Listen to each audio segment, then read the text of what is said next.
سماجی کاری 12 جامع ترمذی نمبر 1987 میں موجود ایک حدیث میں حضور نبی اکرم صلی اللہ علیہ وآلہ وسلم نے لوگوں کے ساتھ حسن سلوک کی تلقین کی۔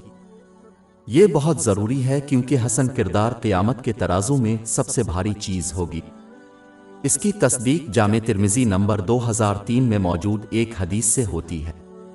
اسے سیکھ کر اور اس پر عمل کرتے ہوئے نبی اکرم صلی اللہ علیہ وسلم کی سیرت کو اپنانا چاہیے، جو کہ قرآن کریم کی تعلیم ہے۔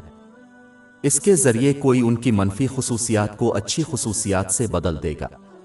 جو لوگ دوسروں کے ساتھ بدسلوکی کرتے ہیں، خواہ وہ اللہ تعالیٰ کے لیے اپنی ذمہ داریوں کو پورا کرتے ہوں، وہ قیامت کے دن پائیں گے کہ ان کی نیکیاں ان کے شکار کو دی جائیں گی، اور اگر ضرورت پڑی تو ان کے شکار کے گناہ ان کو دے دیے جائیں گے۔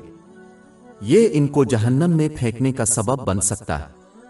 صحیح مسلم نمبر 6579 میں موجود حدیث میں اس کی تنبیہ کی گئی ہے۔ ہماری ویب سائٹ www.sheikhpod.com پر 400 سے زیادہ مفت e books, audio books, infographics, podcast اور بلاگ دستیاب ہے۔